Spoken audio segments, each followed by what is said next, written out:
Excellent début du week-end à toutes et à tous et bienvenue à cette grande édition du journal à langue française.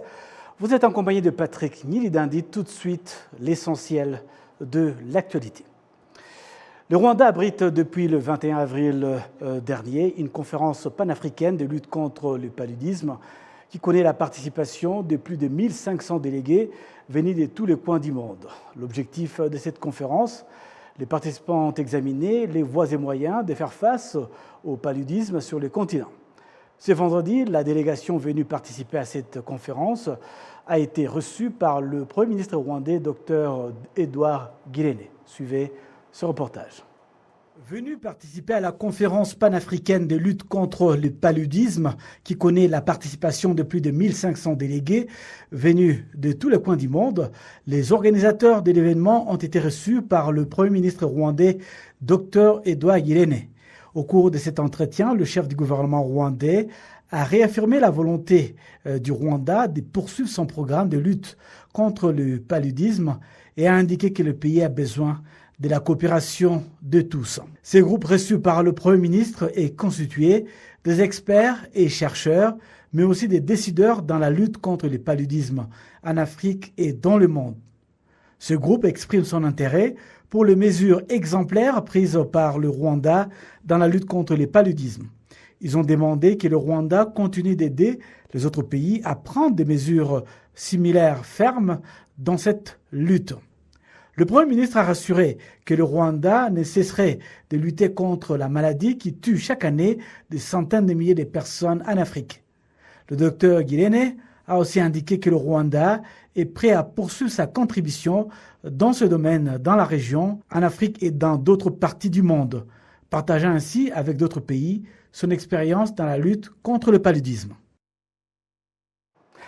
Les chiffres du centre biomédical du Rwanda ont confirmé que le cas de paludisme dans le pays ont diminué jusqu'à 90% au cours de ces dernières années. Les populations les plus affectées par le paludisme au Rwanda se disent heureuses de pouvoir bénéficier des soins grâce à la présence d'agents de santé capables de traiter la maladie, ce qui veut dire que les patients ne tombent plus gravement malades à la maison, même lorsqu'ils ne peuvent pas se rendre à l'hôpital. Au plus fort du pic de la malaria au Rwanda, la maladie était plus répandue dans les provinces de l'Est, du Sud et de l'Ouest, en particulier dans les zones proches des cours d'eau comme les lacs, ainsi que dans le marais et autres formes d'eau stagnante. Malheureusement, les expériences de Mutegareba Rose n'étaient pas uniques à travers le pays. Afin de réduire les cas de paludisme dans le pays, le gouvernement a lancé une stratégie agressive en 1997, fournissant des moustiquaires imprégnés d'insecticides tous les 2 ou 3 ans. Et en 2007, les maisons ont commencé à être pulvérisées afin de tuer les moustiques, tandis que les résidents locaux ont été invités à se débarrasser des plaques d'eau stagnantes près de leur domicile, surtout lorsqu'il pleut, offrant ainsi un terrain de reproduction idéal pour les moustiques. Les agents de santé restent cependant de loin les plus efficaces dans la lutte contre la maladie au Rwanda. Le Rwanda compte actuellement 60 000 agents de santé, dont la moitié est qualifiée pour traiter les paludismes. Avant 2016, ils étaient formés pour traiter uniquement les enfants de moins de 5 ans.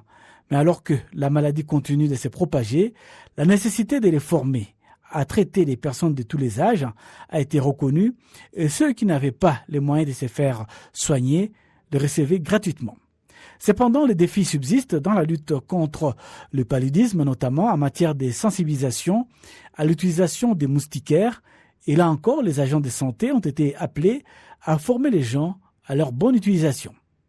Le chiffre du centre biomédical du Rwanda, RBC, en sigle et en anglais, montre qu'en 2016, jusqu'à 5 millions de personnes au Rwanda ont contracté le paludisme, soit 400 personnes sur 1000. 3,5 millions de ces personnes vivaient dans 12 districts du pays, 7 de ces districts dans la province orientale et 5 autres dans le sud. 17 000 personnes sont tombées gravement malades et 560 sont décédées. 7 ans plus tard, en 2023, seuls 550 000 cas de paludisme ont été enregistrés une réduction allant jusqu'à 90%.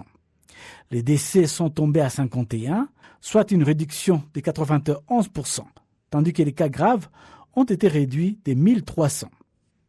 Parmi les mesures de lutte contre la maladie figure la pulvérisation d'insecticides dans le marais, mais des questions se sont vite posées sur les dangers de cette pulvérisation. Des inquiétudes, car cela tue les œufs de moustiques, mais peut aussi avoir des conséquences sur l'environnement et les populations. Mais les responsables de RBC ont donné l'assurance sur l'utilisation de ce produit. L'année dernière, l'Organisation mondiale de la santé a approuvé l'utilisation du vaccin R21 matrice contre le paludisme, alors que les efforts contre la maladie se poursuivent. L'Organisation mondiale de la santé a également rapporté qu'en 2022, pas moins de 249 millions de personnes dans le monde ont contracté le paludisme et quelques 608 000 en sont mortes.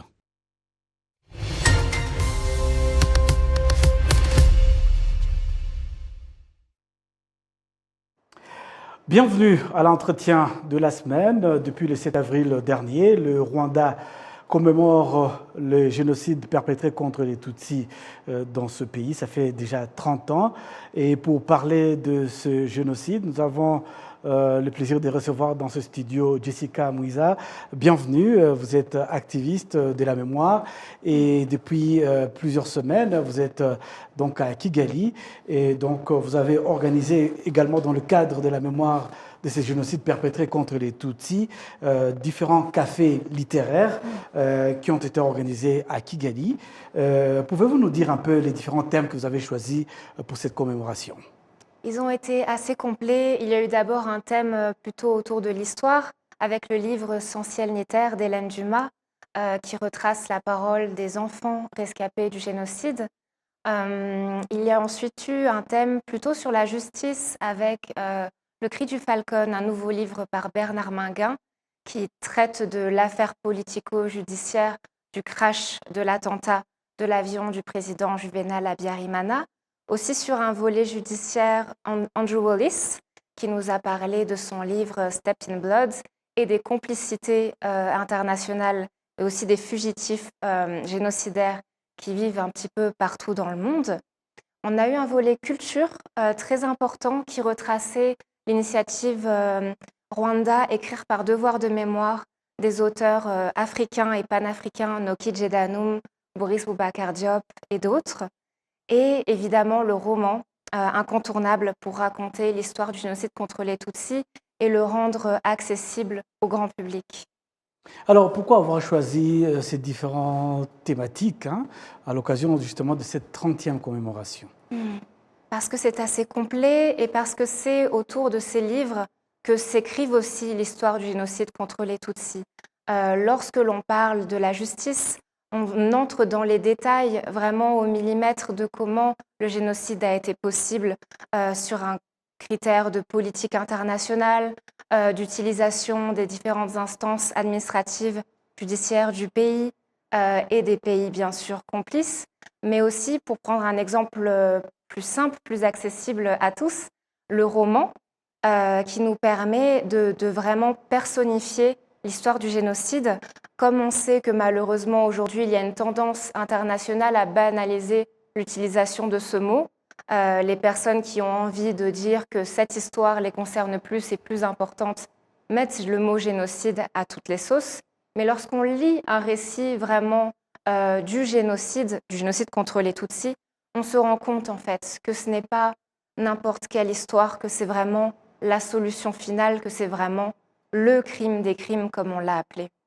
Oui, comme vous venez de le mentionner, on remarque depuis bientôt 30 ans qu'il y a cette banalisation du génocide. Il y a aussi les dénis par plusieurs pays, aussi bien dans la région, en Afrique, qu'en Europe ou dans le reste du monde.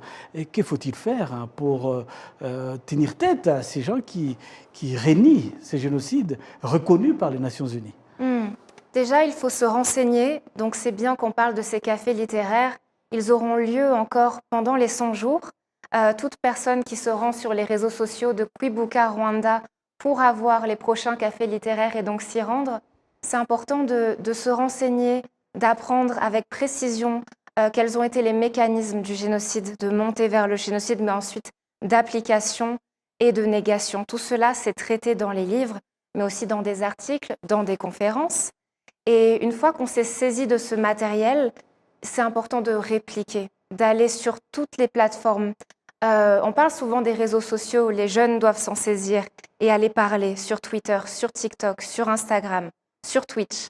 Mais rien qu'un compte WhatsApp, comme on en a tous, une discussion WhatsApp familiale ou avec les collègues ou avec des amis, lors desquels parfois on peut entendre soit des personnes ne rien connaître à l'histoire du génocide, soit de la minimisation, soit de la banalisation. Il faut se saisir de tous ces cercles-là pour riposter. C'est le plus important. Oui, vous avez évoqué un aspect important, hein, la jeunesse. Il y a 30 ans, il y a la majorité des Rwandais qui sont là actifs, n'étaient pas encore nés. Et ceux qui étaient nés encore étaient trop jeunes, ils ne connaissent pas l'histoire de ces génocides. Le plus âgé, malheureusement, après pour certains, une contre-vérité de ces drames. D'après vous, comment apprendre à ces jeunes à mieux connaître cette histoire tragique, soit, mais pour construire l'avenir? Oui. Les jeunes, ils ont plusieurs options pour se renseigner. D'abord, demander au sein de la famille. Des fois, c'est compliqué. Il y a le tabou familial, culturel, les personnes qui sont dans leur traumatisme et qui n'osent pas parler de ces événements.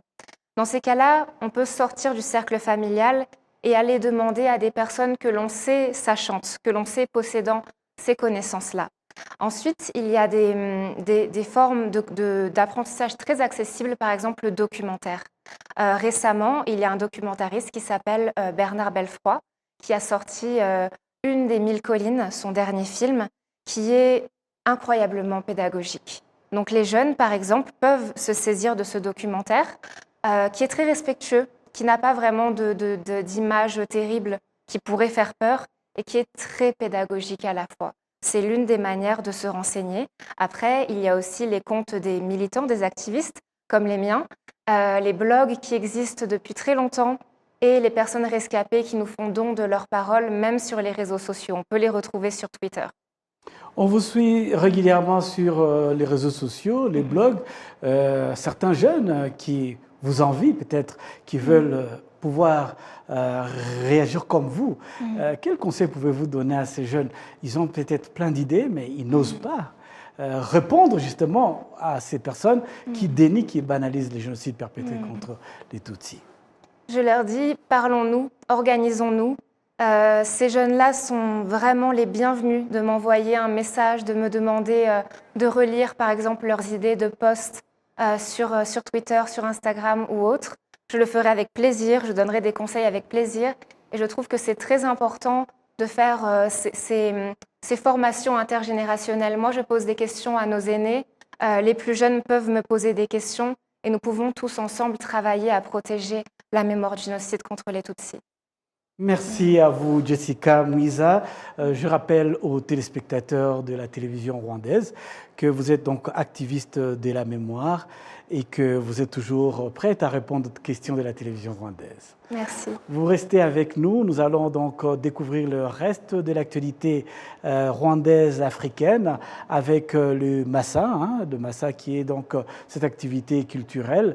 On revient un peu sur cette 13e édition du marché des arts et des spectacles africains d'Abidjan, où le Rwanda, qui était pays invité d'honneur, a présenté l'art et la culture rwandaise à travers les performances du Ballet national, des acteurs et de l'exposition des œuvres de Rwanda Art Initiative.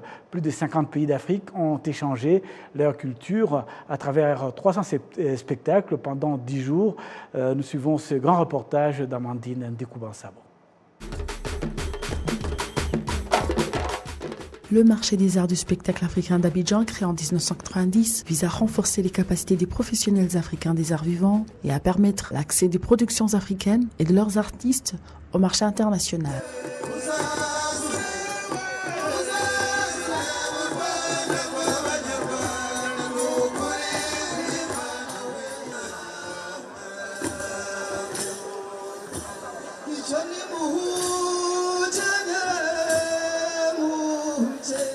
Cette année, la Côte d'Ivoire avait invité le Rwanda comme pays d'honneur et la Corée comme pays spécial pour apporter à cet événement une diversité culturelle encore plus riche.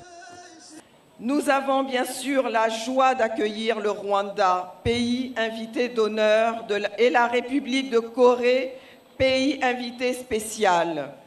La culture est en force et elle rassemble au-delà des frontières, des langages, des us et coutumes. Il y a quelques jours, je me trouvais à Kigali au sein de la délégation ivoirienne pour les cérémonies commémoratives de la tragédie de 1994.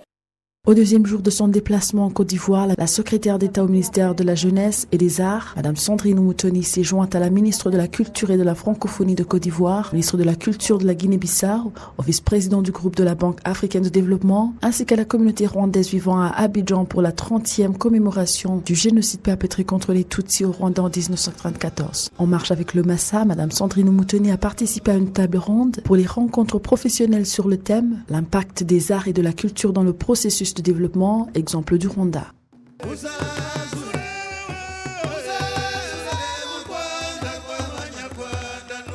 C'était une bonne opportunité de partager l'expérience du Rwanda, qui de nouveau reconnaît l'importance des arts vivants, notamment la musique, le théâtre, la danse et bien d'autres encore, pour préserver la mémoire des victimes du génocide, honorer le courage des survivants et témoigner de la résilience du Rwanda, avait souligné la secrétaire d'État au ministère rwandais de la Jeunesse et des Arts. Les artistes africains profitent professionnellement de cet événement qui se tient tous les 2 ans. La pièce Devil's Gold parle de ce que c'est que de grandir. Ça parle d'un jeune homme, c'est à travers l'histoire d'un jeune homme qui part de chez lui et qui va aller travailler dans une mine pour pouvoir nourrir sa famille contre la volonté de sa mère.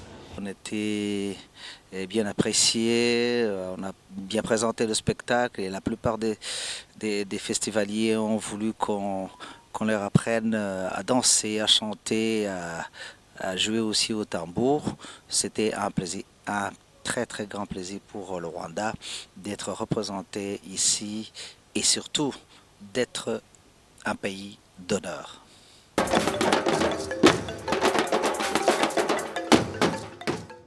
Le Massa est un grand marché que profite largement chaque pays qui y participe. Parmi les membres du comité international artistique, il y avait la Rwandaise Carole Karemera en tant qu'experte en politique et stratégie culturelle. Le Massa était pour le Rwanda une bonne occasion de faire connaître les opportunités d'investissement dans le pays. Le Massa a été une bonne opportunité de promotion pour visiter Rwanda. Dans le cadre où les consommateurs, je vois plus les consommateurs qui veulent l'information sur comment visiter Rwanda, comment connecter avec Rwanda et qu'est-ce qu'on peut visiter au Rwanda. Ça nous a donné plus de chances de donner plus d'informations et de détails sur la connexion, que ce soit aérienne, les facilités qu'a donné le pays en termes de visa, de transport et tout ça là. Le Massa, un événement biennal depuis 1990, avait pour thème jeunesse, innovation et entrepreneuriat, des leviers pour le développement. Et en parallèle avec le Massa, la secrétaire d'État au ministère de la Jeunesse et des Arts a eu une réunion fructueuse avec Jonathan Zaïkolela, le directeur exécutif du groupe de banque africaine de développement à Abidjan. Ils ont discuté des opportunités de création d'emplois pour les jeunes et du développement des industries créatives au Rwanda. Le Massa, ce grand rendez-vous culturel biennal, rassemble tous les pays africains de la sous-région autour de 9 disciplines, les arts de la scène, les arts vivants, notamment cirque, marionnettes, contes, danse, humour, théâtre, slam et musique. Le Rwanda a transmis sa culture à travers la danse traditionnelle présentée par Ulukeleza, le théâtre et la description des arts plastiques qui ont été présentés par Rwanda Arts Initiative. La ministre Sandrine Moutoni avait expliqué la place de l'art et de la culture au sein de la société rwandaise. Au cœur du récit de la reconstruction du Rwanda réside un témoignage du pouvoir transformateur des arts et de la culture. À la suite du génocide perpétré contre les Tutsis en 1994, notre nation s'est engagée sur la voie du développement socio-économique et de la réconciliation. Et nous avons fait appel à notre culture et à la créativité comme des catalyseurs afin de soigner les cœurs et les corps meurtris. À la clôture de ce grand rendez-vous culturel africain, 3 prix ont été octroyés, notamment 2 prix de jeunes talents pour l'humour et le slam et le prix féminin. Et le ministère de la Culture et de la Francophonie en Côte d'Ivoire a créé un guichet unique pour la gestion du fonds de soutien à la mobilité des artistes. Amandine Dikoumassabo, Télévision rwandaise.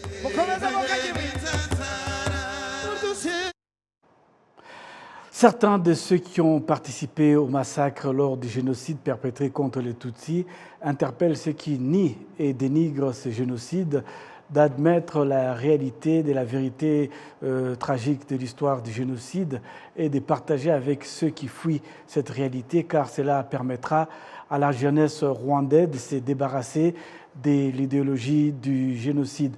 Nous allons revenir sur cet élément, mais avant tout, signalons que ce vendredi, le Rwanda s'est joint au reste du monde pour célébrer la journée mondiale de la propriété intellectuelle qui est célébrée chaque année le 26 avril.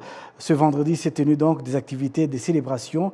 Il y avait des discussions autour du thème « Construire le futur commun avec l'innovation et la créativité » organisée par le ministère de l'Industrie et du Commerce. Cette date a été instituée par l'Organisation mondiale de la propriété intellectuelle en 2000, afin de sensibiliser davantage le public à la façon dont le brevet, le droit d'auteur, les marques et les dessins des modèles industriels influent sur notre vie quotidienne et de célébrer la créativité ainsi que la contribution de créateurs et des innovateurs au développement des sociétés dans le monde entier. Les artistes rwandais demandent un moyen de protéger la propriété intellectuelle car certains font face à la violation du droit d'auteur. La journée mondiale de la propriété intellectuelle est la plus grande campagne de sensibilisation à la propriété intellectuelle organisée par cette organisation internationale à l'intention du grand public. Passons donc à l'actualité en mémoire du génocide perpétré contre les Tutsis. Certains de ceux qui ont participé au massacre lors du génocide perpétré contre les Tutsis, comme je l'ai annoncé il y a quelques instants, interpellent ceux qui nient et dénigrent ce génocide d'admettre la réalité et la vérité tragique de l'histoire du génocide et la partager avec ceux qui fuient cette réalité, car cela permettra à la jeunesse rwandaise de se débarrasser de l'idéologie du génocide. Kanare Mérance fait partie des rescapés du génocide contre les Tutsis qui ont gardé des graves séquelles de cette tragédie. Cette mère indique que même si elle a été soignée et guérie, les cicatrices qu'elle porte sont les preuves de la brutalité de ces génocides qui a été planifié.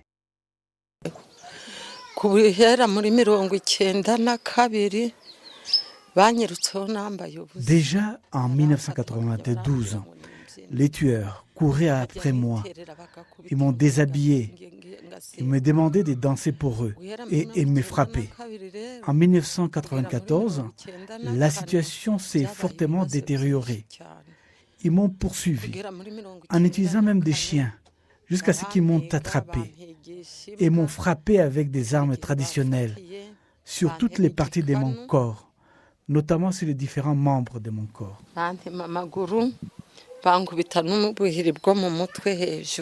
La cruauté et la brutalité du génocide contre les Tutsis ont été planifiées et soutenues par ceux qui y ont participé. Ce qu'ils ont fait est tellement surnaturel, c'est difficile à imaginer.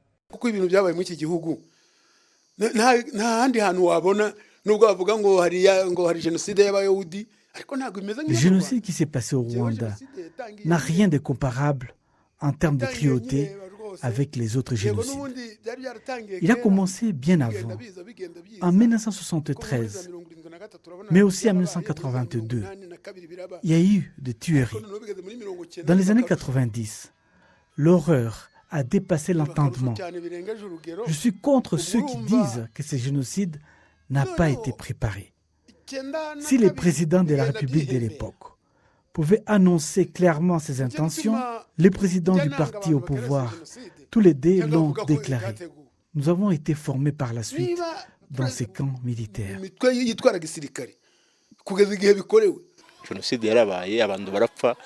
Le génocide a bien eu lieu, au vu et au su de tout le monde. Ceux qui nient cette réalité sont des menteurs. La plupart parmi nous avons participé à ces crimes. Si aujourd'hui, l'État a choisi de nous pardonner et de nous relâcher, nous sommes conscients que ce génocide a bien eu lieu. Tant les survivants du génocide que ceux qui y ont participé estiment qu'accepter la vérité sur l'histoire du génocide est la seule chose qui peut aider à empêcher les générations actuelles de retomber sur cette idéologie du génocide. Ils indiquent donc qu'ils ont un devoir dans la lutte contre cette idéologie de la mort. Voilà, mesdames et messieurs, nous arrivons au terme de cette grande édition du journal en langue française. Au nom de toute l'équipe qui m'a accompagné tout au long de cette édition, je vous souhaite de passer un excellent week-end à notre compagnie.